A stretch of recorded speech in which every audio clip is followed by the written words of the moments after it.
Ici Radio Courtoisie, la radio libre du pays réel et de la francophonie. Vous écoutez le libre journal de la plus grande France, dirigé par Benjamin Blanchard, émission préenregistrée le 12 septembre 2017 et diffusée pour la première fois samedi 7 octobre 2017 de 18h à 21h et réalisée par Arnaud.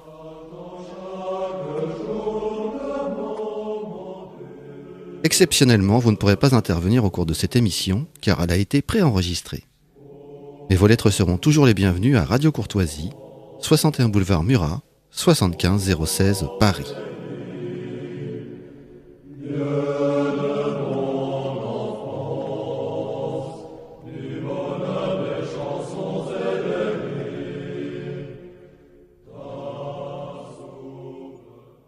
Chers auditeurs, bonsoir, et ici Benjamin Blanchard au micro. Bienvenue à l'écoute de ce nouveau libre journal dont nous allons consacrer la première partie, comme d'habitude, à notre découverte des églises d'Orient avec Henri de Villiers, donc maître de chapelle de la Scola Sainte-Cécile et de la paroisse russe catholique de Paris. La Très Sainte Trinité, rue François Gérard, pas loin d'ici. Et donc nous continuons notre découverte de la liturgie copte en fait. Donc nous nous étions arrêtés la dernière fois après les 4 premières lectures et donc là nous allons poursuivre. Simplement puisque une fois n'est pas coutume, je n'ai pas d'annonce pour SOS Chrétien d'Orient à faire puisque les enregistrements des deux émissions sont très rapprochés en fait. Et hélas, donc je vous ai déjà tout dit le mois dernier ce que j'avais à dire, à l'exception d'une chose quand même. Je voudrais vous prévenir dès à présent, c'est de noter sur vos agendas la date du 15 novembre. Pourquoi le 15 novembre puisque ce sera la sortie du film de Raphaël Delpar, un nouveau film de Raphaël Delpar, un film documentaire sur la persécution des chrétiens dans le monde aujourd'hui. Et donc je crois que nous y consacrerons une partie d'émission, peut-être début novembre. Comme ça, ce sera juste avant la sortie. Mais j'ai une idée, je n'ai pas encore vu le film, mais j'ai une idée de ce film puisque j'ai moi-même participé et j'ai longuement discuté avec le réalisateur et sa démarche est très intéressante et il faut que ce film soit un succès, pas pour la gloire du réalisateur, mais par souci d'information. En fait, il est très important que le plus de monde possible soit au courant de ce qui se passe dans le monde, ces persécutions contre les chrétiens, dont on n'a pas toujours idée.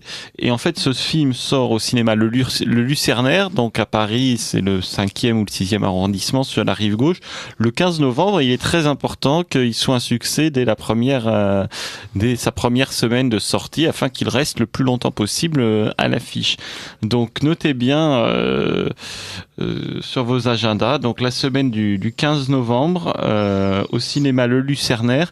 Donc il y aura le mercredi et le jeudi des séances à 20h30 et après le vendredi, le samedi et le dimanche des séances toute la journée, donc à partir de 14h30 jusqu'au soir. Donc c'est vraiment important, en plus c'est très intéressant, donc pensez-y, notez-le dès à présent, allez voir ce film, la persécution des chrétiens aujourd'hui et dans le monde, à partir du 15 novembre au cinéma le Lucernaire à Paris. Puis ensuite s'il y a des auditeurs de Radio Courtoisie qui aimeraient le faire venir dans leur ville en province, je pense que c'est tout à fait possible. N'hésitez pas à appeler au secrétariat de SOS Chrétien d'Orient 01 83 92 16 53. Nous pourrons éventuellement vous mettre en contact avec le réalisateur pour pour voir comment se faire.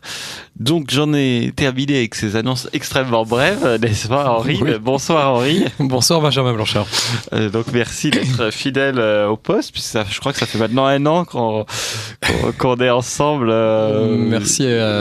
Merci pour ces invitations renouvelées, et c'est un plaisir de parler de liturgie et de liturgie orientale, et ça permet aussi de mieux comprendre notre propre liturgie, de voir les parentés et de voir que malgré les différences, nous sommes profondément unis dans la louange que nous offrons au Seigneur, en fait.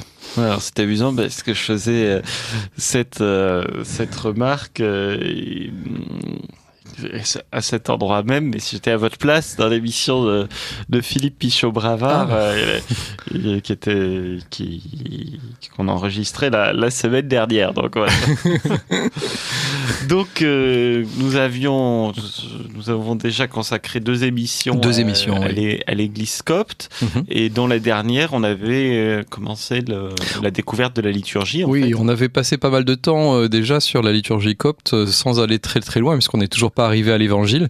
À vrai dire, c'est surtout aussi parce que la liturgie copte prépare les oblats, le pain et le vin matière du sacrifice, avant le début de la messe des catéchumènes. Donc ça, c'est déjà beaucoup de choses se sont déjà passées en fait, même si on a l'impression de ne pas avancer, d'être encore à peine arrivé à l'évangile. Donc on va y arriver. Oui, il y a un peu plus de lecture que. Il y a un peu plus de lecture parce qu'il y en a 4 dans la messe latine. À toutes les messes. Rappelons qu'il s'agit d'abord d'une lecture d'une épître tirée de Saint Paul, puis d'une épître catholique, c'est-à-dire les épîtres qui ne s'adressent pas à une église en particulier ou à un individu en particulier. Et il s'agit donc des épîtres dans le Nouveau Testament de Saint Pierre, de Saint Jean, de Saint Jacques et de Saint Jude. Et enfin, une troisième lecture qui est toujours tirée des Actes des Apôtres. À ces 3 lectures scripturaires se rajoute aussi une lecture dite du synaxaire. Le synaxaire, c'est le livre rapportant la vie des saints de chaque jour. Et donc, chaque fidèle est instruit de la vie des saints des siècles passés à la liturgie. Alors donc après ces lectures, après ces 3 lectures qui sont ces 4 lectures qui ne sont pas entrecoupées vraiment de chants, mais il y a toujours des petits dialogues avec le diacre, le chœur. On passe parce que on n'a pas le temps hélas de rentrer dans le détail, mais on arrive à un chant très important enfin qui va marquer une rupture après ces 4 lectures, qui est le chant du Trisagion que nous avons déjà rencontré dans la liturgie chaldéenne. On en avait beaucoup parlé, dans la liturgie syriaque aussi, on en avait encore plus parlé puisque les syriaques jacobites ont ajouté une incise qui a fait hurler les byzantins historiquement. On a appelé ça le Trisagion théopaskite parce qu'on rajoutait qui a été crucifié pour nous, Saint Dieu, Saint fort, Saint immortel qui a été crucifié pour nous. Et les byzantins trouvaient que c'était orienter cette prière qui pour eux était une prière trinitaire adressée à la Sainte Trinité et de la réorienter uniquement pour le Fils dans l'esprit des anti-chalcédoniens pour souligner la divinité du Christ, mais pour les Byzantins c'était aux dépens de la nature humaine du Christ. Donc on s'est beaucoup battu dans les siècles passés, ça a été très, très violent comme opposition. Quelque chose qui en soi n'est pas faux, parce que le texte, la parole n'est pas fausse. Mais oui, Saint Dieu, Saint fort, Saint immortel qui a été crucifié pour nous n'est absolument pas faux ni hérétique, mais c'était ce déséquilibre qui avait été contesté. Et ces querelles ont non seulement marqué l'église byzantine, mais également l'église romaine, parce que à chaque fois qu'une église orientale non chalcédonienne rejoignait Rome, donc il y a les coptes catholiques, les syriaques catholiques, les arméniens catholiques, les éthiopiens catholiques, Rome a toujours demandé la suppression de cette incise. Seul, à ma connaissance, les arméniens catholiques l'ont conservé en fait. Mais et donc voilà le texte du Trisagion des Coptes qui va encore plus loin que celui des Jacobites syriaques, puisqu'ils vont rajouter 3 incises. Saint Dieu, Saint fort, Saint immortel, né de la Vierge, aie pitié de nous. Saint Dieu, Saint fort, Saint immortel, crucifié pour nous et pitié de nous. Donc c'est la même incise qu'on a chez les Syriaques. Et bien sûr, la troisième incise, très logiquement, Saint Dieu, Saint fort, Saint immortel, ressuscité des morts et monté au ciel, et pitié de nous.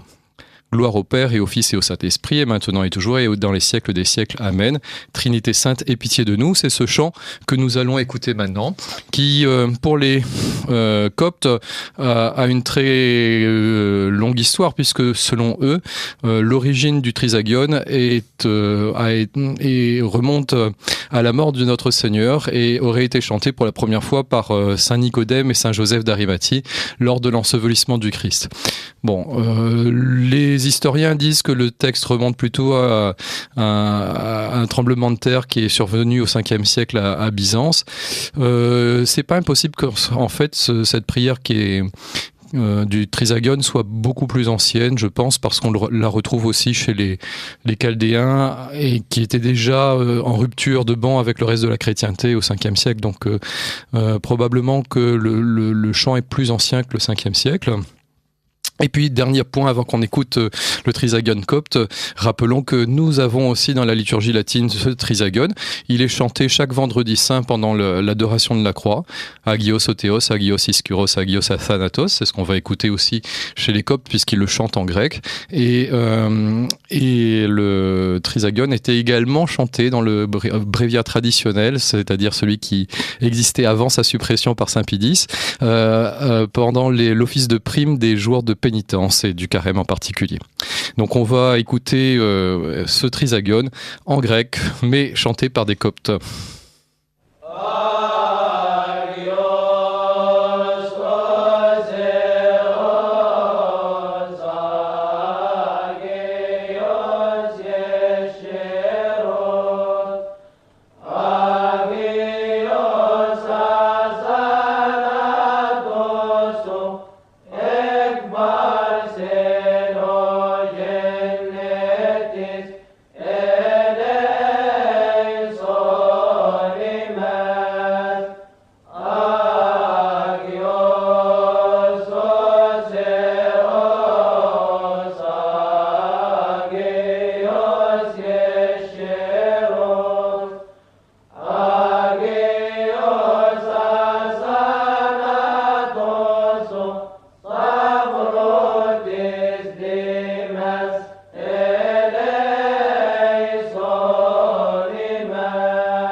Trisagion, quel enregistrement, Henri ? Alors c'est un enregistrement historique de 1967 qui a été réalisé au Caire par l'Institut des hautes études coptes.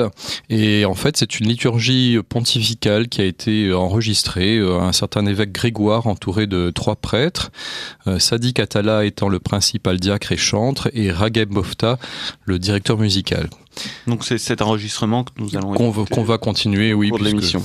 Il est très très complet et plutôt très bien chanté, je trouve. En tout cas, personnellement, je l'aime beaucoup. Donc après ce Trisagion qui fait polémique. Oui. Donc mais on qu'on ne retrouve pas de... dans la messe copte catholique, donc. On l'a dans la messe copte catholique, simplement il est raccourci. Saint Dieu, Saint fort, Saint immortel, et pitié de nous, exactement comme chez les Byzantins ou chez les Assyro-Chaldéens ou chez les Romains, hein, ou même chez les Mozarabes ou les Ambrosiens. Mais il est toujours plus ou moins placé, quelles que soient les liturgies orientales en tout cas, au début de la messe. Là, les coptes le placent de façon un petit peu plus retardée entre les lectures et l'évangile en fait. Après ce chant du Trisagion, il y a une prière préparatoire au chant de l'Évangile. En fait, pardon, c'est l'équivalent dans la messe latine du Kyrie. Oui, à peu près, oui. C'est une prière pénitentielle, on en a eu d'autres déjà auparavant, mais oui. On pourrait dire que le Kyrie aussi est une abréviation d'une litanie, mais en tout cas, il y a toujours dans cette avant-messe des catéchumènes des chants intercalaires avec des lectures. C'est le grand principe qu'on retrouve dans n'importe quelle liturgie en fait. Donc une prière préparatoire à l'évangile, alors je ne vais pas rentrer dans le détail, il y a juste un petit détail qui est intéressant, c'est un échange entre le diacre, le célébrant, les fidèles, et avec deux très belles oraisons, et il y a juste une petite incise que je trouve vraiment formidable, c'est que le diacre proclame « Priez pour la diffusion de l'évangile » et l'assemblée répond « Kyrie eleison ». Et donc on rappelle par là que nous sommes tous responsables de la diffusion de la bonne nouvelle, de l'évangile du salut, et que non seulement le diacre le proclame, mais que chaque fidèle doit être aussi se sentir responsable que le message du Christ soit connu de tous en fait. Donc suite à cette oraison, on arrive à quelque chose d'assez universel aussi, même de carrément universel, qui est le chant de ce qu'ils appellent un psaume, mais qui correspond en fait à notre graduel, sous forme responsoriale, c'est-à-dire quelques versets de psaume tirés d'un psaume et qui se termine chez les coptes par un Alléluia. Donc c'est vraiment comme dans la messe latine où on a l'épître, le graduel, l'Alléluia et l'évangile. Le même ordre ici, graduel et Alléluia. Petite différence toutefois, l'Alléluia n'est juste chanté qu'une fois, mais il n'est pas suivi de versets. Il n'est pas repris 3 fois comme chez les Byzantins. Il n'est pas chanté 2 fois, puis un verset, puis encore une fois comme chez les Latins. Mais en tout cas, on retrouve quelque chose qu'on retrouvera dans quasiment toutes les liturgies, c'est-à-dire un psaume graduel et un Alléluia avant l'Évangile. Et il n'est pas plus chanté, par exemple, pour Pâques ou quelque chose comme ça? Il y a toujours 4 tons pour chaque chant de la liturgie, plus ou moins long, plus ou moins abrégé. En fait, ça dépend un peu du degré de solennité que les chantres veulent donner à telle célébration. Il n'y a pas de particularité. En tout cas, ce chant de quelques versets de psaume est compris dans la liturgie, par les commentateurs coptes, comme une 5e lecture en quelque sorte, puisque c'est aussi un texte scripturaire. D'ailleurs, je voulais en parler plus tard, mais ils ont une très belle image pour ces lectures de la messe des catéchumènes. Ils parlent des 5 pains et des 2 poissons. Les 5 pains, ce sont les 5 lectures, c'est-à-dire Saint Paul, une épître catholique, les Actes des apôtres, le psaume graduel et l'évangile. Et les 2 poissons, ce sont les 2 lectures non scripturaires, c'est-à-dire le synaxaire, la vie des saints, et le sermon aussi qui est assimilé à une lecture qui arrivera après l'évangile. Donc on va écouter un graduel qui est juste chanté par un chantre, ça c'est important aussi, c'est-à-dire que c'est un chant de soliste, et les graduels grégoriens, pour ceux qui pratiquent le chant grégorien, on voit bien que c'est pas du tout un chant prévu pour l'assemblée, ce sont des longs développements mélismatiques, et sans doute que Saint Grégoire les a simplifiés, car les versions du chant vieux romain et du chant ambrosien sont souvent encore plus développées, et on a vraiment une démonstration de chant soliste. Alors ça reste reste assez sobre quand même chez les Coptes, mais en tout cas, il est chanté par un chantre en fait. Et c'est une structure qu'on va retrouver chez les Éthiopiens, qu'on retrouve vraiment dans toutes les liturgies. C'est sans doute d'origine apostolique, ce chant responsorial de versets de psaumes, sans doute aussi peut-être une origine synagogale au départ, dans cette pratique qui est universelle dans l'Église. Psalmos to David, Alléluia. Nashoni eslebsis ente bi esmi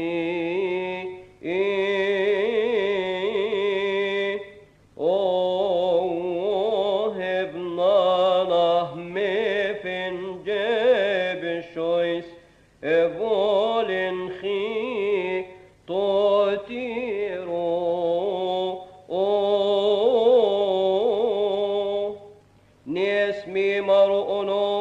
Maro selilim bi emso emebnu oti Maro onof khen onof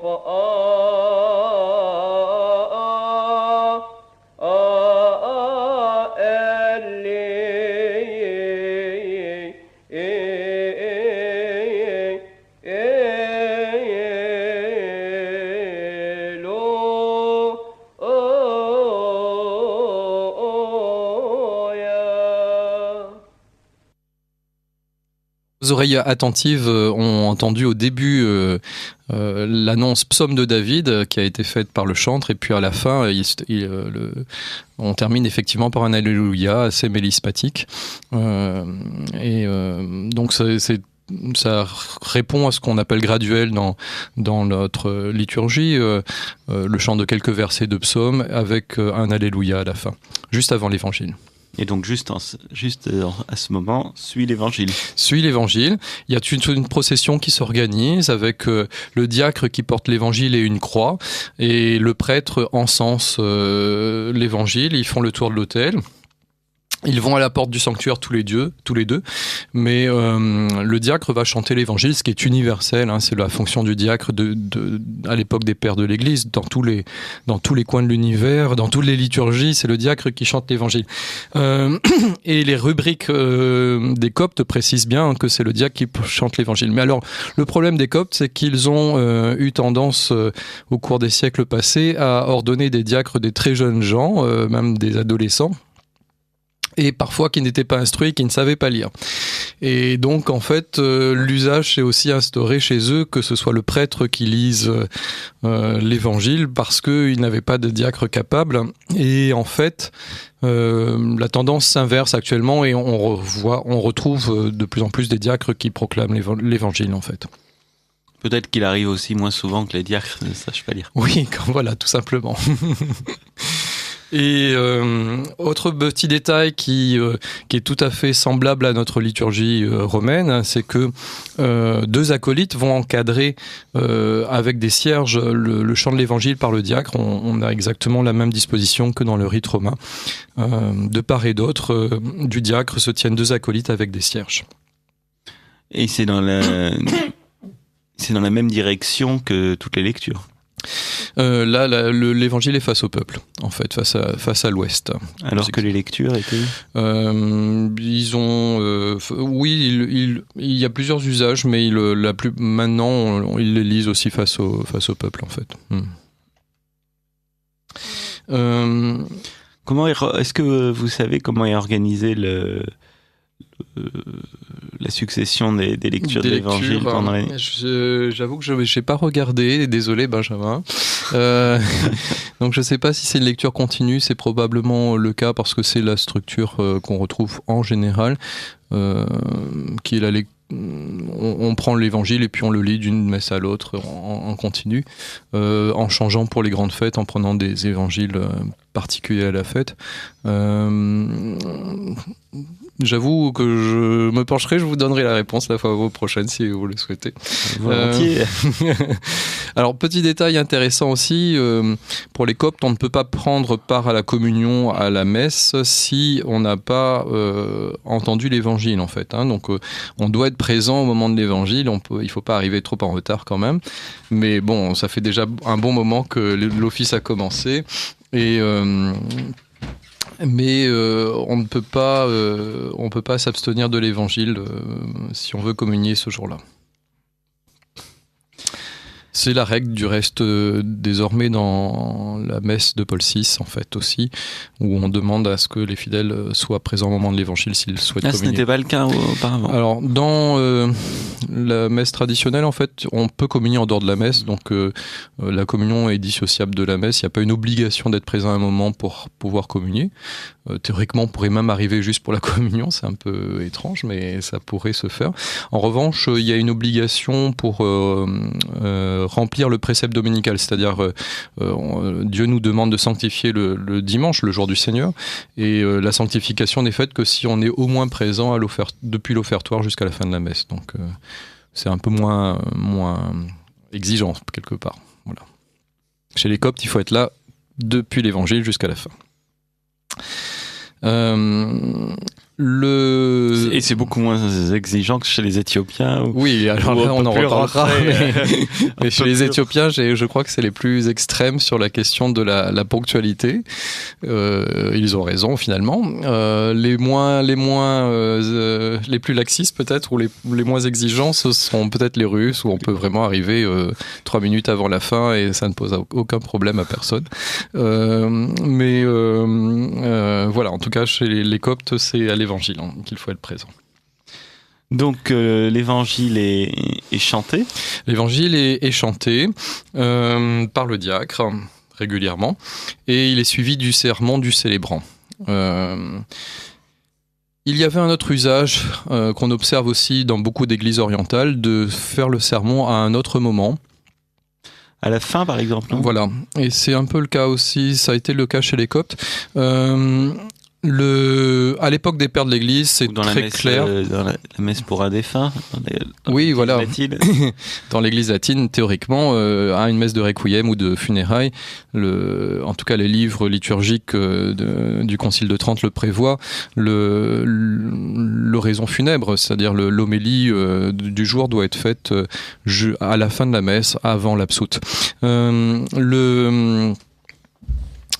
À l'époque des pères de l'Église, tous les textes qu'on a montrent bien que le sermon était fait après l'Évangile. Et les Coptes sont revenus, semble-t-il, à cet usage, mais ils ont eu un autre qu'on peut observer parfois, qui est de faire le sermon pendant la communion des fidèles. Ce qui est un peu étrange, mais on retrouve la même chose chez les Grecs. En Grèce, c'est aussi très commun d'avoir le sermon pendant la communion du clergé. Alors souvent, le clergé est très nombreux, donc ça peut durer un certain temps. Et on a aussi le sermon, l'homélie à cet endroit. Et alors peut-être que vous reviendrez plus tard, mais je pensais à ça quand vous disiez l'évangile est lu par le diacre. Est-ce que le prêtre en général est seul ou est-ce qu'il faut plusieurs prêtres pour célébrer la messe ? Il faut un prêtre assistant en principe et au moins un diacre et souvent en fait ils sont bien plus nombreux que ça. Mais est-ce qu'il y a différentes formes comme on peut trouver la messe solennelle et puis les formes simplifiées qu'on trouve dans la messe latine? Non.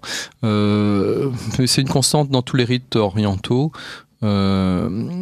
En fait, normalement, c'est rare qu'un prêtre célèbre seul, en fait. Hein. C'est quelque chose qui est inouï, quand même.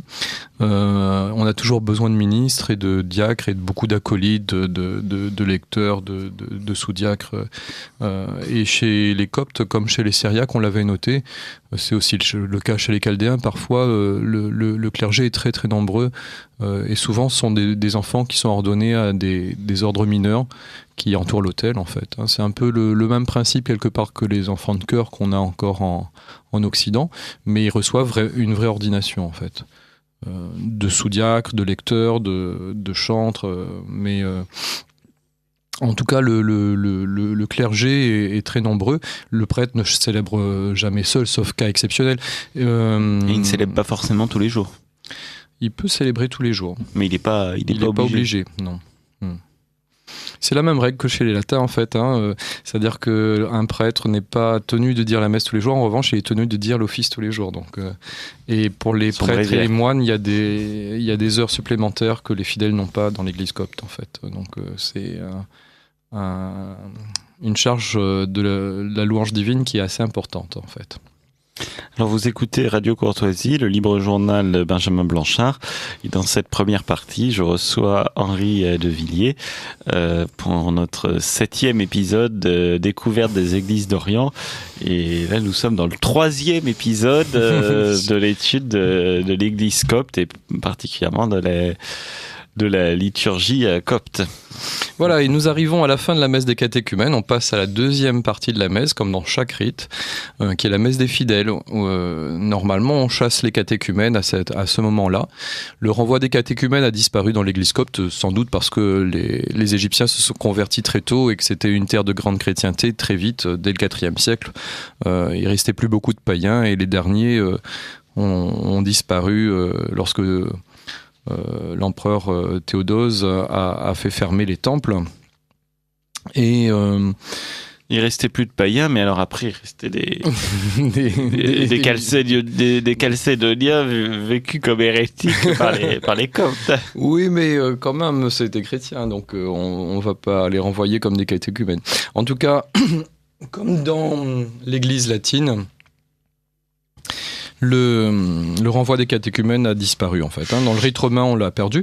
Les Byzantins, on va le voir plus tard, renvoient toujours les catéchumènes, qu'il n'y ait plus de catéchumènes ici, tous les catéchumènes sortaient, pour indiquer que seuls les fidèles peuvent assister à cette partie de la messe. C'est un peu ce qu'on appelait sous l'Antiquité la discipline de l'arcane, du secret des mystères, qui répond à ce leitmotiv du Nouveau Testament que les perles ne doivent pas être jetées au port et donc il faut que on préserve les choses saintes de l'intrusion des infidèles et qu'on conserve en fait pour les fidèles uniquement la prière eucharistique, l'anaphore et le Notre Père. Oui, alors comment je sais pas s'il y a ça dans les églises coptes, mais l'entrée, c'est le narthex. Oui.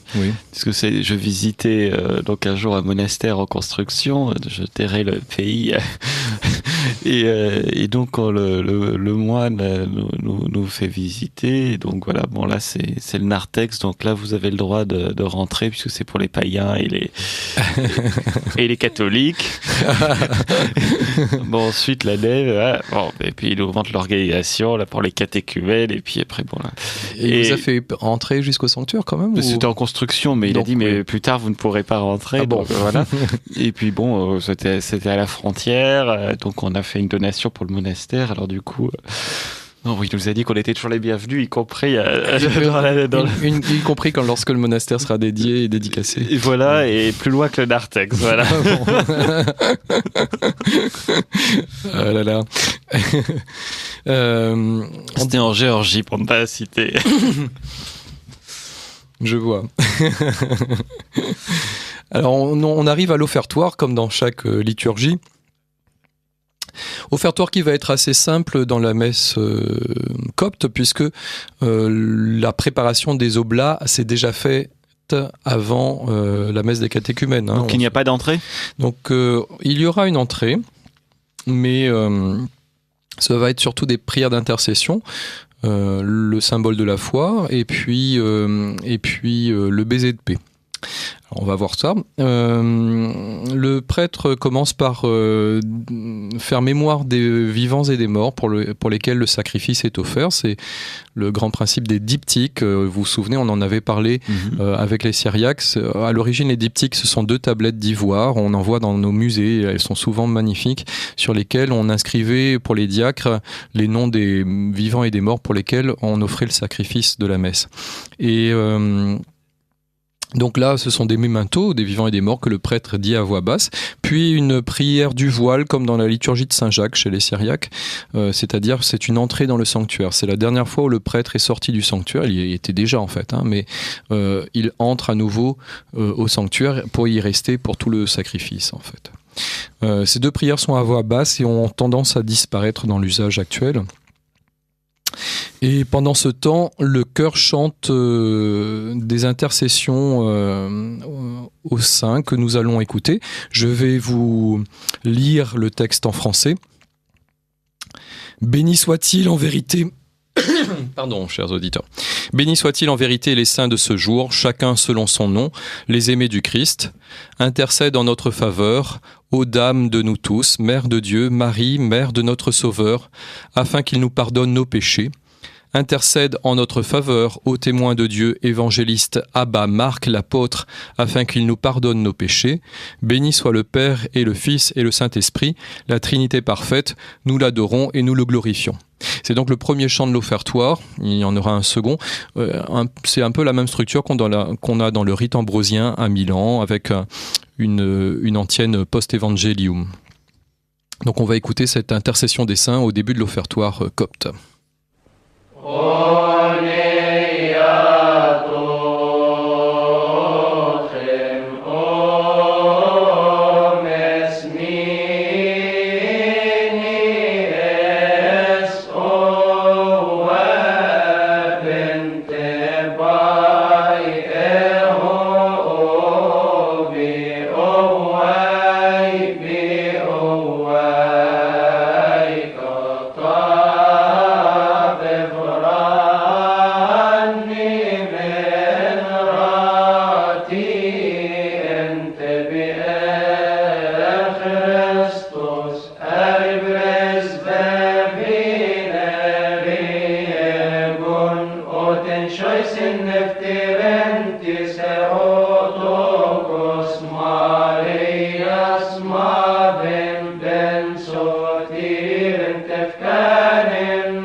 Voilà, c'est le premier chant d'offertoire de la messe copte.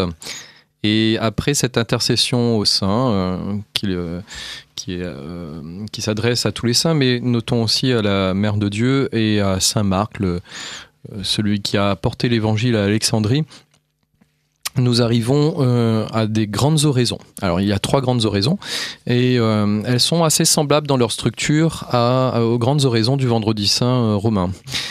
C'est-à-dire qu'il y a une monition, on invite à prier et puis ensuite on a une collecte où le prêtre va rassembler les intentions. Voilà. Du reste, c'est pas étonnant d'avoir des ressemblances assez marquées entre le rite d'Alexandrie et le rite de Rome. Pourquoi ? Parce que Rome la foi y a été apportée par Saint Pierre et Alexandrie par Saint Marc, qui était le disciple de Pierre. Et du reste, l'évangile de Marc, on sait que retranscrit la prédication de Saint Pierre. Il y a de nombreux points de contact aussi avec l'Italie plus globalement. Et la tradition marque que Saint Marc, justement, a fondé l'église à Aquilée, dans le nord, une ville qui n'est plus rien aujourd'hui, mais qui a été la seconde ville de l'Empire.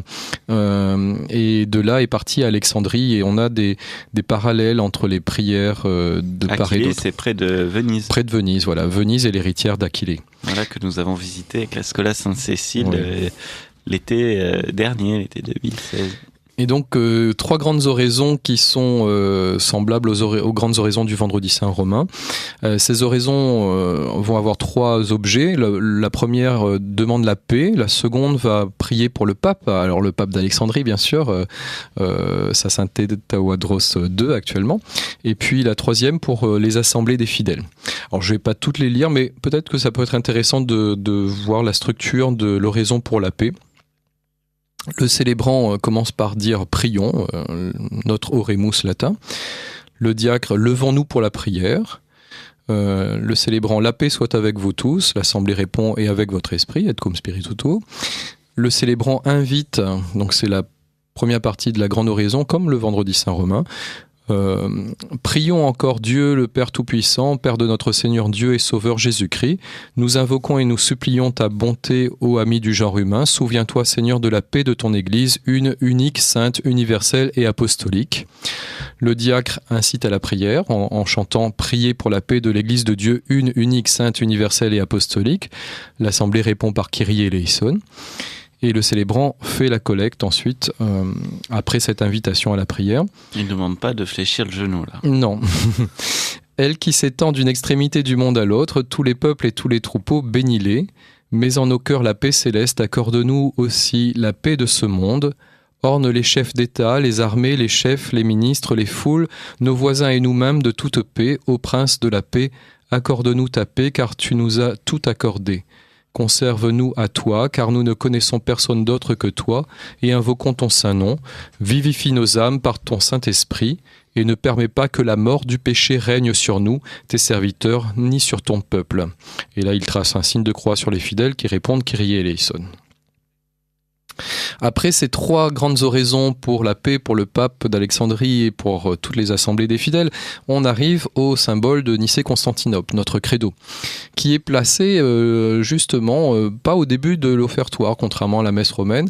Le credo à Rome est arrivé très tard, on en avait parlé oui. Lors des disputes, et c'est Saint Henri, mon saint patron, qui a fortement poussé le pape à mettre le credo. Parce que Rome n'avait pas besoin de dire oui. le credo.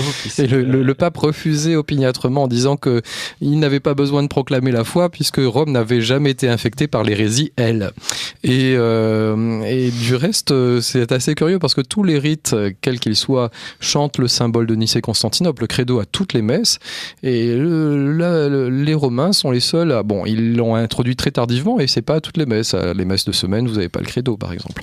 Alors que chez les Coptes, comme chez les Byzantins ou chez les Syriaques, systématiquement, on proclame la foi dans la messe. Alors, le symbole de Nicée-Constantinople est introduit par une exclamation, on dit « en vérité », et puis les fidèles disent « nous croyons », donc c'est une forme au pluriel. Là encore, dans les rites, c'est soit credo, soit credimus, nous croyons ou je crois en fait. Donc là, l'accent est plus mis sur la communauté que sur l'individu croyant. Et il n'y a bien sûr pas de filioque, évidemment, on pouvait s'en douter, sauf chez les catholiques coptes qui l'ont ajouté. Ah, eux, ils l'ont ajouté. Oui.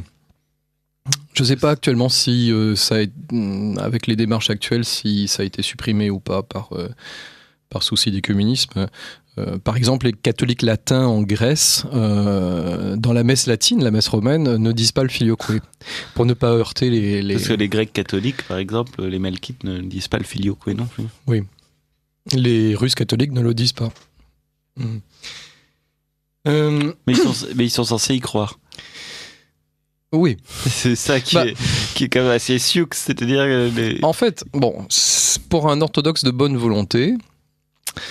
C'est pas le fait de dire que le Saint-Esprit procède du Fils qui pose problème, c'est le fait d'avoir modifié le symbole de foi sans avoir appelé un concile pour le faire, en fait. Et donc, ils ne reconnaissent pas le fait que des simples évêques espagnols au VIe siècle aient décidé de rajouter une chose dans le credo sans que toute l'Église soit réunie pour en débattre. Donc, et de l'Espagne, c'est passé ensuite en Gaule et dans tout l'Empire carolingien et par ricochet à Rome. Mais on se souvient qu'à l'époque, un pape avait apposé le credo sans le filioque sur les tombes de Saint Paul et de Saint Pierre dans les basiliques romaines. Donc et même dans le texte du canon de la Pentecôte dans l'office byzantin, on a des passages qui laissent entendre que le Saint-Esprit procède du Fils également. Donc c'est plus une démarche juridique finalement derrière ça. Alors après, bien sûr, on a construit toute une théologie pour dire non, vous avez tort, mais à l'origine, c'est quand même une contestation du procédé d'ajouter quelque chose à la foi sans avoir réuni toute l'Église pour le décider. Petite curiosité aussi dans le symbole chez les Coptes, il manque Dieu de Deus de Deo en fait. Hein. Bon, je ne sais pas pourquoi, mais il est passé à la trappe. Il est passé à la trappe, où il n'a jamais été reçu. Bon. Mais par contre, il y a vrai Dieu ni du vrai Dieu. Oui, tout à fait. Bon. D'accord. Voilà, jusqu'à présent, on avait suivi le cours de la messe copte et quel que soit la liturgie copte en usage, c'était toujours les mêmes textes qui étaient dits. À partir de ce moment précis, une fois que le credo est proclamé, on va avoir 3 possibilités en fait. Il y a 3 liturgies, 3 divines liturgies, de même que chez les Byzantins. Il y a la liturgie de Saint Jean Chrysostome, la liturgie de Saint Basile, la liturgie de Saint Pierre également. C'est le rite romain accommodé à la liturgie byzantine, et la liturgie de Saint Grégoire le Grand pour les présanctifiés. Là, on avait vu aussi chez les Syriaques qui avaient plus de 80 anaphores, plus de 80 liturgies différentes. Chez les Assyriens, il y en avait également. Chez les Assyriens, il y en avait 3, celle d'Addaï et Marie, celle de Théodore de Mopsueste et celle de Nestorius. Eh bien, chez les Coptes, actuellement, il existe aussi 3 liturgies. Alors, il en existait sans doute beaucoup d'autres. Les scientifiques ont retrouvé notamment dans un monastère, le monastère blanc en Égypte, des traces de manuscrits médiévaux qui laissent entendre qu'il y avait une très très grande variété. Que vous pouvez visiter, oui. Et même y loger si vous participez. J'en profite pour faire une annonce au voyage pour Noël sur les traces de la Sainte Famille avec Marie-Gabrielle Leblanc. Hein. Il est encore temps de s'inscrire. Nous l'avions reçu dans cette émission le mois dernier. Et donc, j'en profite pour faire une petite publicité. Donc, à la fin décembre, début janvier. Donc, je crois que c'est le 30 ou le 31 décembre pour une dizaine de jours.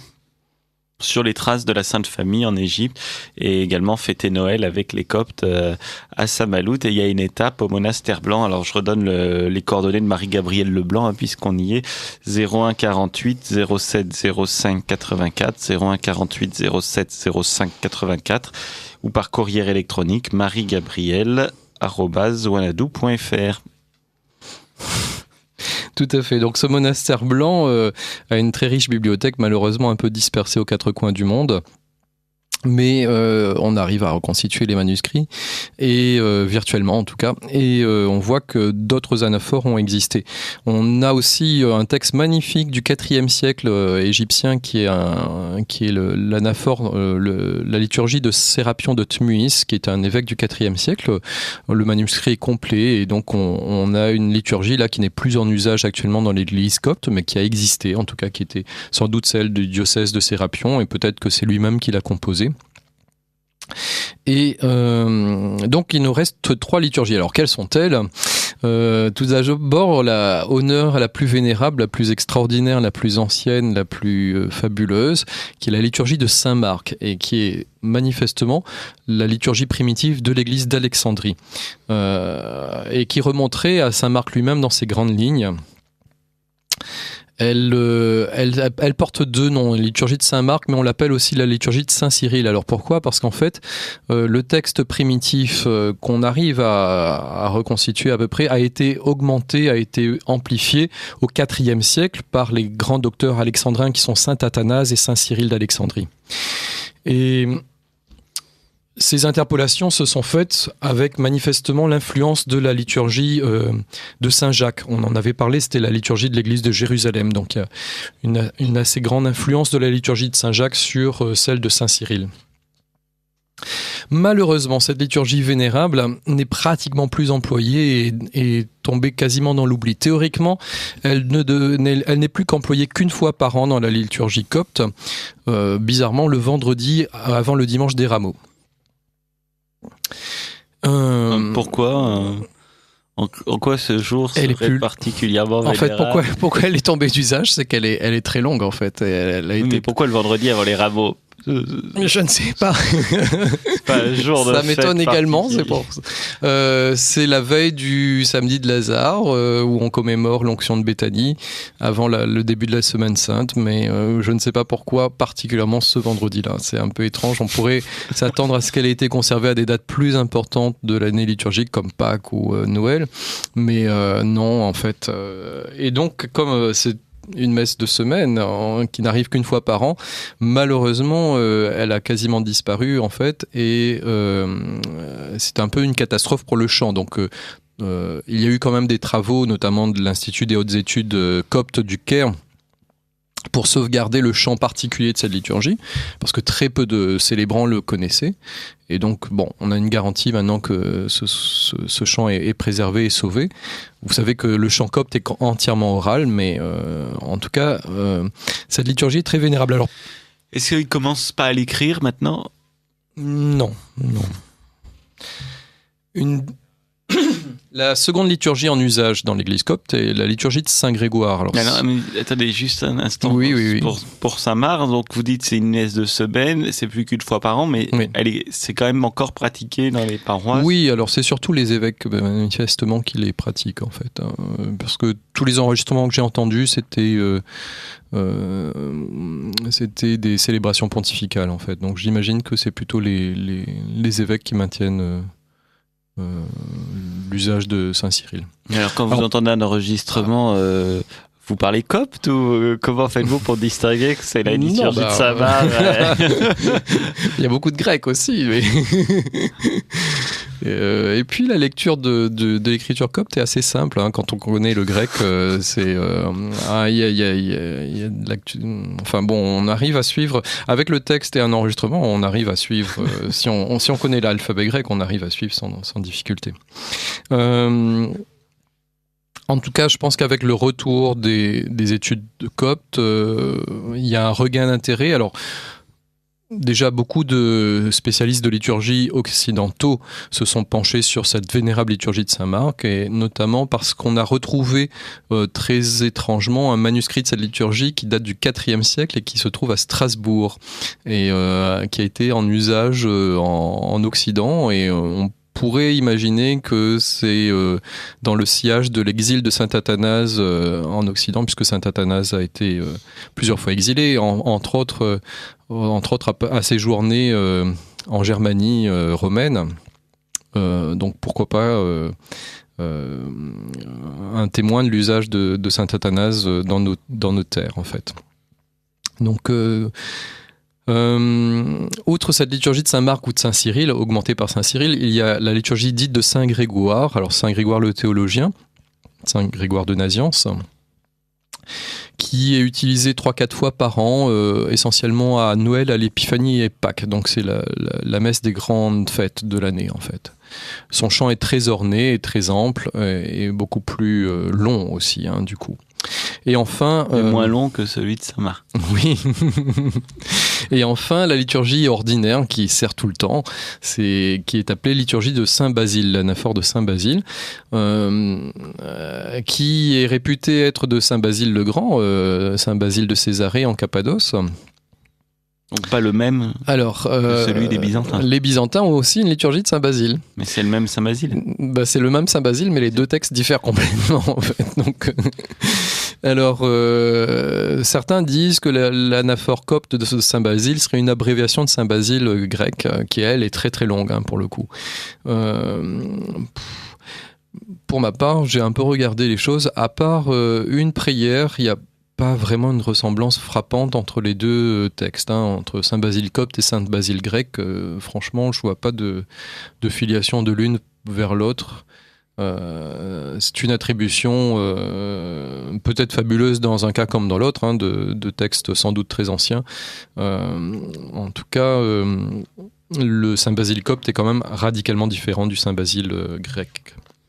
Alors c'est cette liturgie de Saint Basile qu'on va suivre aujourd'hui. Peut-être qu'on pourrait faire une émission entière sur l'anaphore de Saint-Marc, parce qu'il y aurait des choses à dire, mais en tout cas, comme c'est la liturgie la plus courante, comme c'est la liturgie la plus courante, on va la suivre. Alors, le texte propre à Saint Basile commence à ce moment-là. On vient de finir le credo, le symbole de foi de Nicée et Constantinople. Et l'offertoire se termine par le baiser de paix, qui est une place logique. En effet, notre Seigneur n'a-t-il pas dit avant d'offrir ton sacrifice, va d'abord te réconcilier avec ton frère si tu as quelque chose contre lui. Donc c'est cette idée qu'on retrouve dans quasiment toutes les liturgies, et on l'a vu chez les Chaldéens déjà, de se saluer par un saint baiser avant la partie sacrificielle, avant l'anaphore, avant le canon. Le rite romain, vous le savez, est le seul enfin quasiment le seul, avec autrefois l'ancien rite africain, mais qui n'existe plus, qui était le rite suivi par saint Augustin en Afrique, par saint Cyprien, par tous les pères des églises d'Afrique du Nord dans les premiers siècles. Eh bien, ces deux rites font le baiser de paix après la fraction, donc après le canon, avec l'idée que c'est la paix, que le saint sacrifice nous apporte la paix, la réconciliation avec Dieu et avec nos frères, en fait.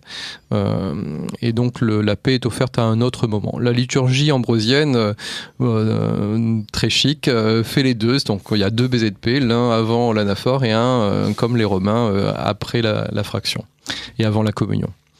Bon, en tout cas, chez les Coptes, le baiser de paix précède l'anaphore. Je peux lire. Est-ce qu'il y a des ustensiles?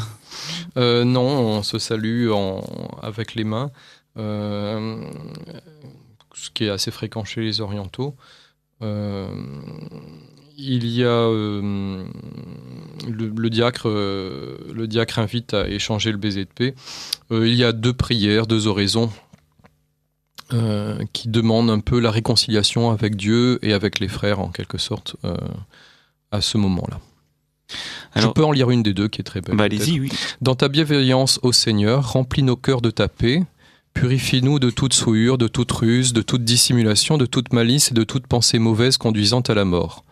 Rends-nous dignes, ô Maître, de nous donner un saint baiser, afin que, sans encourir la condamnation, nous participions à tes dons immortels et célestes par Jésus-Christ notre Seigneur, par qui te sont dus la gloire, l'honneur, la louange et l'adoration, avec lui et le Saint-Esprit vivifiant et consubstantiel, et maintenant et toujours et dans les siècles des siècles. Amen.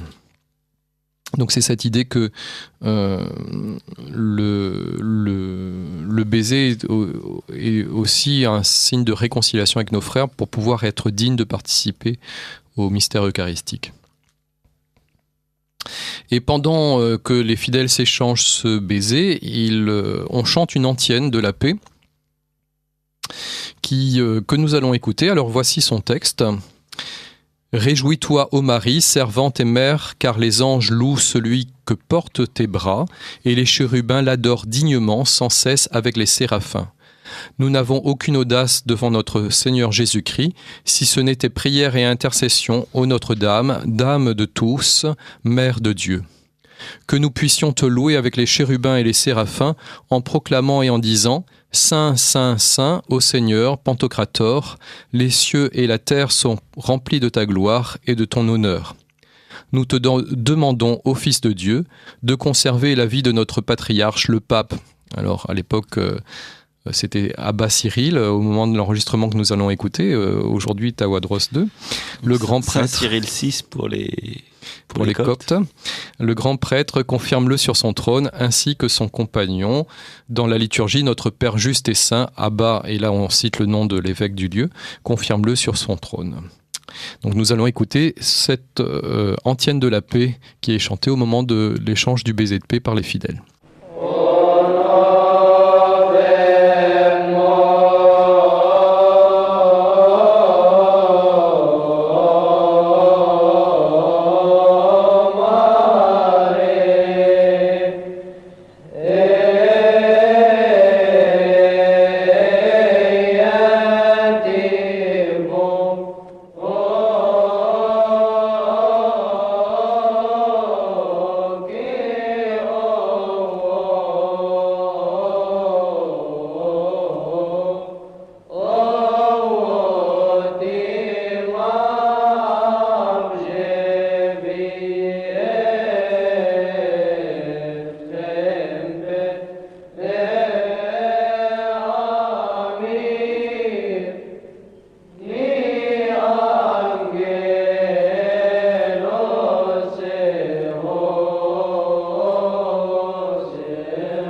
Alors vous venez d'entendre cette belle prière du baiser de paix en fait, oui, tout dans à la fait. liturgie copte. Qui est le deuxième chant de l'offertoire. Ce qui est intéressant, c'est qu'on invoque à plusieurs reprises les séraphins et les chérubins dans cet hymne, et on peut vraiment faire le parallèle avec la grande entrée byzantine au moment de l'offertoire byzantin, où vous savez ce texte magnifique, nous qui dans ce mystère représentons les chérubins, donc on a conscience en Orient finalement qu'on célèbre avec les anges et que ceux-ci entourent l'autel et vont nous accompagner dans la louange eucharistique en fait. Alors un autre trait intéressant, je pense, est vraiment une marque de fabrique de la liturgie copte, c'est que là encore, une fois de plus, vous l'avez observé, on invoque la Vierge Marie. On avait vu lors de la liturgie syriaque peut-être un trait le plus saillant, le plus original de la liturgie syriaque, c'était l'insistance de la prière pour les morts.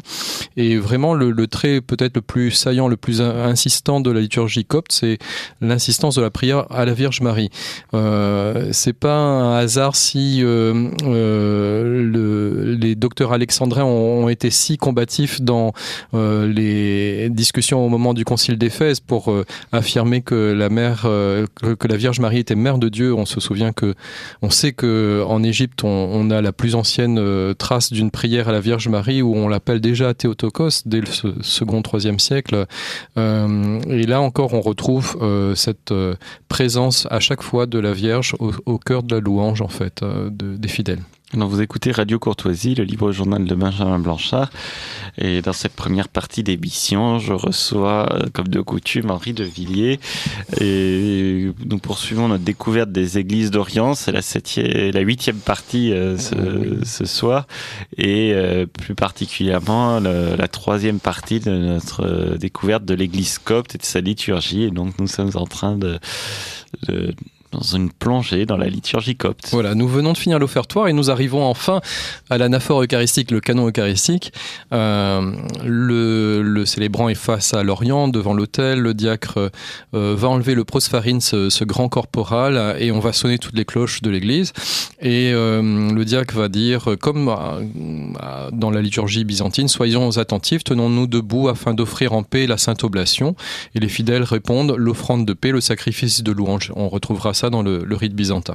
Puis commence le dialogue de la préface. On en avait déjà parlé dans la liturgie syriaque, dans la liturgie chaldéenne également. C'est quelque chose d'universel et sans doute d'origine apostolique. Vous allez reconnaître très vite, le célébrant dit « Le Seigneur soit avec vous tous » et l'assemblée répond « Et avec votre esprit ». Élevez vos cœurs, sursum corda, exactement comme dans le rite romain. Nous les tournons vers le Seigneur, habemus ad dominum, exactement comme dans le rite romain. Rendons grâce au Seigneur, gratias agimus domino. Cela est digne et juste, répond l'assemblée. Et le célébrant continue avec ce que nous appelons la préface, qui est aussi un élément universel dans toutes les liturgies chrétiennes. J'en ai déjà parlé, mais c'est très important. Préface, c'est pas à prendre au sens commun actuel du mot, c'est pas juste une introduction à quelque chose qui sera plus important, mais préface en latin ecclésiastique du 4e, 5e siècle, c'est une proclamation solennelle. On proclame qu'on rend grâce à Dieu pour ses merveilles, et cette action de grâce s'insère dans l'action de grâce du Christ à la scène, puisque le Christ a rendu grâce à son Père au moment d'instituer l'Eucharistie. Donc voici le texte de la préface de la liturgie de Saint Basile copte. Il est digne et juste, il est digne et juste, il est digne et juste, dit le prêtre 3 fois, en vérité de te louer et de te bénir, ô Maître, Seigneur, Dieu de vérité. Tu es depuis toujours et tu règnes pour toute éternité, toi qui habites les hauteurs et vois jusqu'au fond des abîmes, créateur du ciel, de la terre, de la mer et de tout ce qu'il renferme. Père de notre Seigneur, notre Dieu et notre Sauveur Jésus-Christ, par qui tu as créé toutes choses visibles et invisibles. Lui qui est assis sur le trône de sa gloire et qu'adore toutes les puissances célestes. Le diacre dit « Levons-nous », donc les fidèles se lèvent. « Toi, devant qui se tiennent les anges, les archanges, les principautés, les dominations, les trônes, les seigneuries et les puissances. » Et là, le diacre invite les fidèles. On a perdu ce rôle du diacre dans le canon romain, mais c'est très marqué chez les Coptes. Il va pas arrêter d'intervenir pour guider la prière des fidèles. En fait, c'est vraiment celui qui debout, assis, voilà, à genoux. Et là, très original, le diacre invite les fidèles. Regardez vers l'Orient, donc il faut qu'on soit tous tournés dans la même direction. Ça veut dire qu'avant ils ne le sont pas. S'ils le sont, mais c'est pour indiquer qu'on est face au Seigneur en fait, qui vient. Le soleil levant qui vient nous visiter, et donc on est tous ensemble dans la même direction. Le prêtre est juste à notre tête pour offrir le sacrifice. Le célébrant continue la préface. Tu es celui autour de qui se tiennent les chérubins aux yeux multiples et les séraphins aux 6 ailes, qui chantent sans cesse ta louange et qui clament. Le diacre, soyons attentifs. Et l'assemblée chante, et là c'est assez original dans la liturgie copte. On a un sanctus qui est un peu différent par son texte de ce qu'on retrouve très communément ailleurs. Voici le texte du Sanctus. Les chérubins t'adorent et les séraphins te glorifient en proclamant et en disant « Saint, Saint, Saint, Dieu des puissances, le ciel et la terre sont remplis de ta sainte gloire ». Il n'y a pas le Benedictus, contrairement à la liturgie romaine par exemple ou à la liturgie byzantine. Et en plus, le Saint, Saint, Saint est introduit par une phrase qui reprend en quelque sorte la fin de la préface. C'est un peu différent, mais c'est quand même pas très éloigné. Pas très éloigné, bien sûr, nous sommes d'accord. Et ensuite commence le canon eucharistique. Le canon commence par quelque chose qu'on retrouve dans beaucoup de liturgies, c'est-à-dire ce qu'on a appelé techniquement en liturgie le post-sanctus, c'est-à-dire une prière qui reprend le sanctus et qui va l'amplifier. Saint, Saint, Saint es-tu en vérité, dit le prêtre, ô Seigneur notre Dieu, toi qui nous as créés et placés au paradis de la joie, quand nous avons désobéi à tes commandements à l'instigation du serpent, nous avons été déchus de la vie éternelle et nous avons été exilés du paradis de joie. Cependant, tu ne nous as pas abandonnés et tu nous as visités par tes saints prophètes et à la fin des temps, tu nous es apparu à nous, qui étions assis dans les ténèbres à l'ombre de la mort, par ton Fils unique notre Seigneur, notre Dieu et notre Sauveur Jésus-Christ, qui est du Saint-Esprit et de la Vierge Marie. L'Assemblée répond Amen. Alors le canon est chanté, contrairement au canon romain qui est à voix basse, mais on va voir que plus tard, la partie la plus essentielle du canon pour les Coptes, c'est-à-dire la descente du Saint-Esprit, est là, elle, complètement en secret en revanche. Le mystère, le secret des arcanes, le mystère du canon va être concentré plutôt non pas sur le récit de l'institution, mais sur l'épiclèse. Il s'est incarné, s'est fait homme, et il nous a enseigné le chemin du salut. Il nous a accordé la grâce de la naissance céleste par l'eau et par l'esprit. Il nous a réunis comme un peuple. Il nous a sanctifiés par son Esprit Saint. Lui qui a tant aimé les siens qui étaient dans ce monde, qu'il s'est offert pour notre rédemption à la mort qui régnait sur nous, et nous enchaînait à cause de nos fautes. Il est descendu aux enfers par la croix. Et l'Assemblée répond « Amen, nous croyons ». Il est ressuscité le 3e jour, il est monté aux cieux, s'est assis à ta droite, ô Dieu, Père. Il a fixé le jour de la rétribution où il apparaîtra pour juger le monde selon l'équité et rendre à chacun selon ses œuvres. Et l'Assemblée répond, selon ta miséricorde, Seigneur, et non selon nos péchés. Et là commence le récit de l'institution. Le célébrant montre le pain et le vin et dit « Et il nous a laissé ce grand mystère de la piété ». Il va encenser les saints dons, car ayant résolu de se livrer à la mort pour la vie du monde, l'Assemblée répond « Amen, nous croyons ». Il va prendre le pain en disant « Il prit du pain dans ses mains saintes, pures, immaculées et vivifiantes ». L'Assemblée répond « Nous croyons que cela est en vérité. Amen ». Il leva les yeux aux cieux vers toi, ô Dieu, son Père et Maître de chacun. Il rendit grâce. Il le bénit, il le sanctifia. Il le rompit, et là le prêtre rompt légèrement le pain et souffle dessus pour manifester la descente du Saint-Esprit également. Et le donna à ses saints disciples et apôtres bienheureux en disant « Prenez et mangez-en tous, car ceci est mon corps qui sera rompu pour vous et pour la multitude en rémission des péchés. Faites ceci en mémoire de moi. » L'Assemblée répond « Ceci est en vérité. Amen. » De même, après le souper, il prit le calice, y mêla du vin et de l'eau. Il rendit grâce, il le bénit, il le sanctifia. De même, nous croyons, répond l'Assemblée, nous confessons et nous glorifions. Il le goûta et le donna à ses saints disciples et apôtres bienheureux en disant « Prenez et buvez-en tous, car ceci est mon sang, le sang de la nouvelle alliance, qui sera répandu pour vous et pour la multitude en rémission des péchés. Faites ceci en mémoire de moi. » L'Assemblée répond toujours « Ceci est aussi en vérité. Amen. » Alors, j'ai un peu sauté les réponses de l'Assemblée parce qu'elles sont très nombreuses. Il y a plein d'amen. Le célébrant signe de très nombreuses fois le... Ça, et le rideau ouvert fermé. Fermé.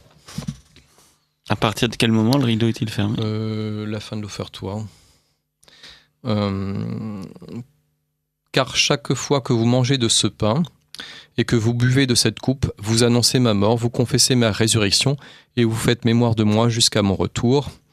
Et l'Assemblée répond « Amen, Amen, Amen, nous proclamons ta mort, nous confessons ta résurrection et ton ascension. » Et il continue en disant quelque chose de très proche, qu'on retrouvera très proche de la liturgie byzantine. « Nous te louons, nous te bénissons, nous te rendons grâce, Seigneur, et nous t'implorons, ô notre Dieu. » Et là commence, après donc le récit de l'institution, après l'anamnèse, le rappel du mémorial de la scène et du mystère du salut, le célébrant va rentrer dans le silence du canon pour faire la prière de l'épiclèse, la descente du Saint-Esprit.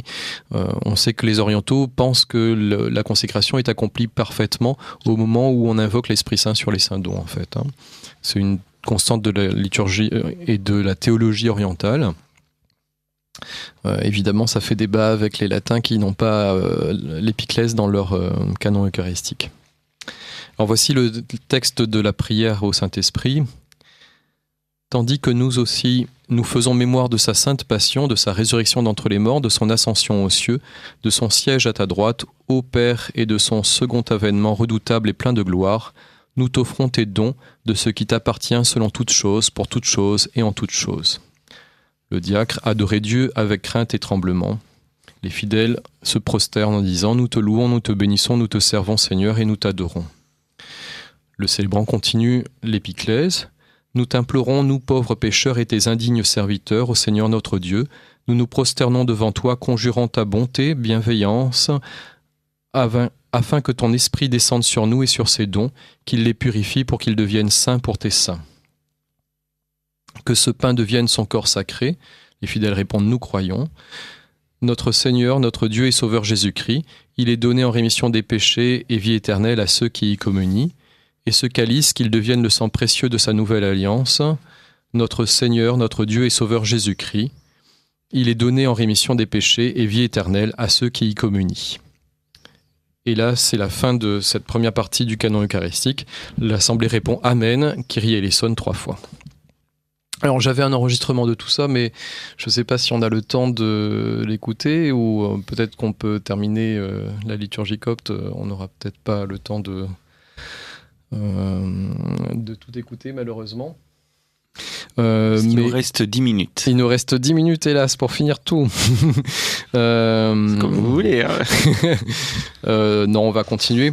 Alors, ensuite, ce qu'il faut noter, c'est que le prêtre fait de très très nombreux signes de croix. Là, les protestants et les réformistes qui ont cherché à supprimer tous les signes de croix du canon romain en disant que c'était bizarre et superflu de faire des signes de croix sur le corps et le sang du Seigneur.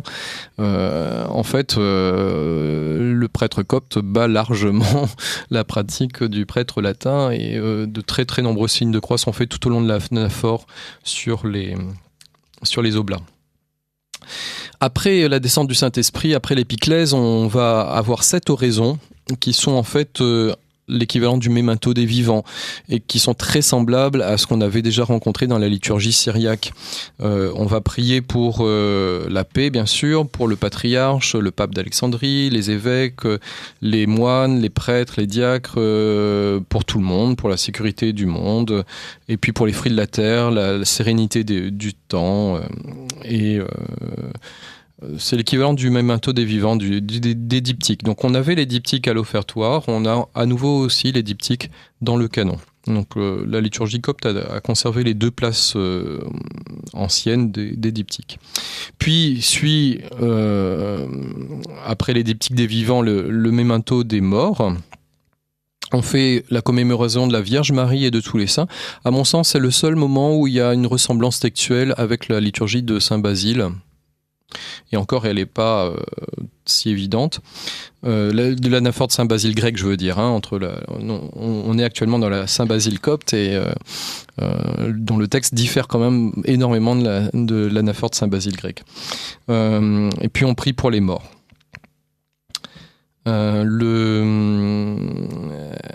Le célébrant ensuite termine le canon, termine l'anaphore. Peut-être que je peux juste lire cette fin du canon. À ceux que tu as appelés les âmes à ceux dont tu as rappelé les âmes vers toi, Seigneur, donne le repos dans le paradis de la joie, dans l'éternel séjour des vivants, dans la Jérusalem céleste. Et conduis-nous vers ton royaume, afin qu'en cela ainsi qu'en toute chose soit glorifié, béni, exalté ton nom saint et puissant. En toute chose, il est précieux et béni avec ton Fils unique et le Saint-Esprit. C'est la fin de l'anaphore, la fin du canon.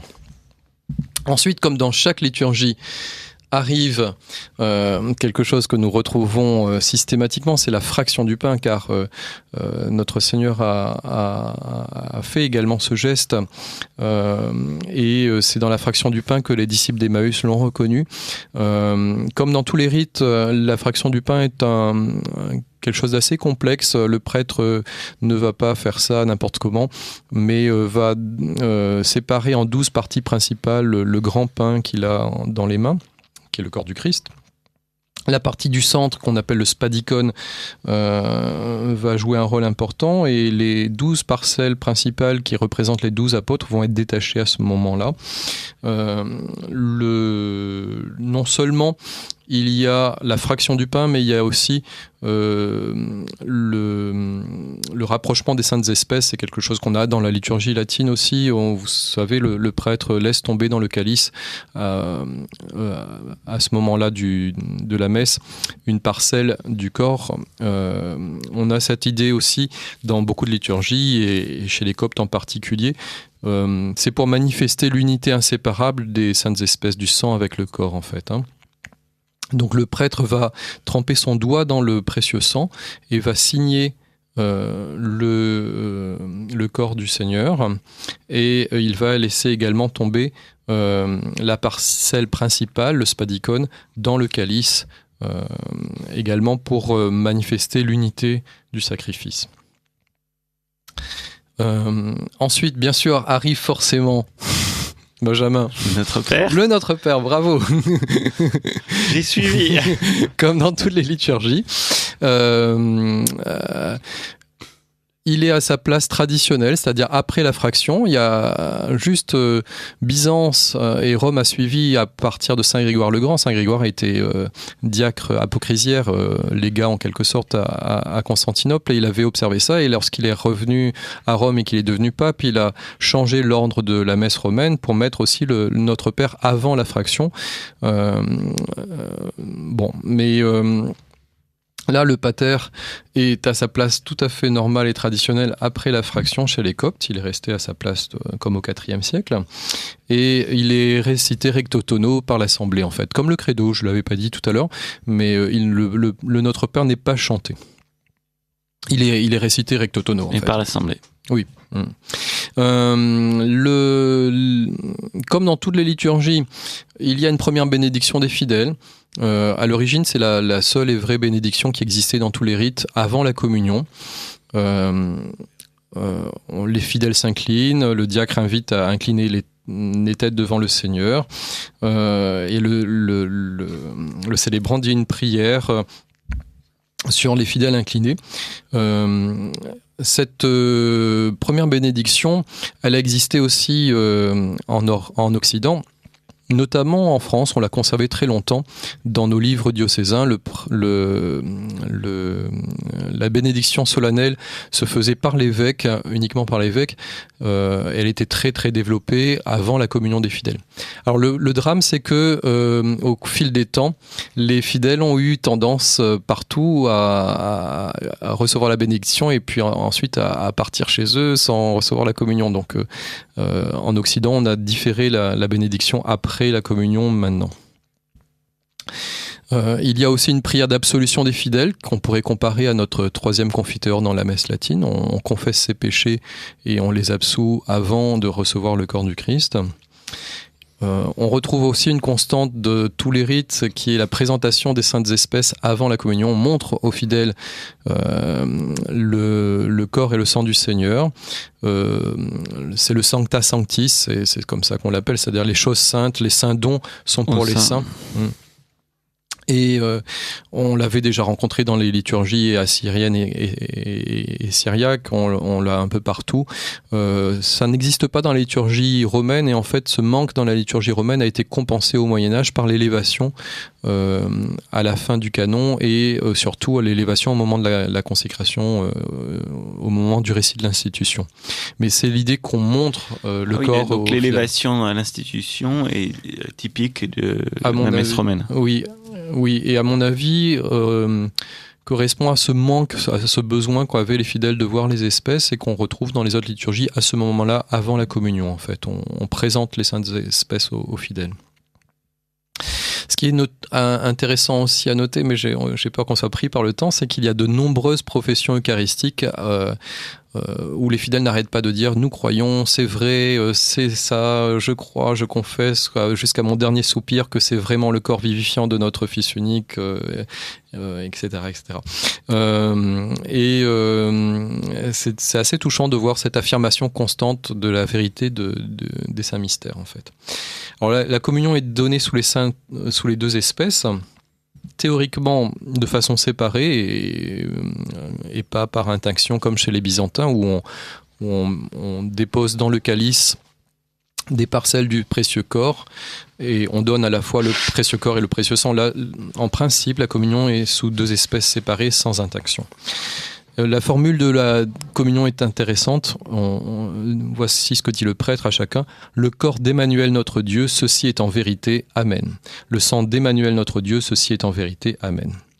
Et pendant la communion, on va chanter systématiquement le même psaume, le psaume 150, le dernier psaume du psautier. Louer Dieu dans son sanctuaire, alléluia.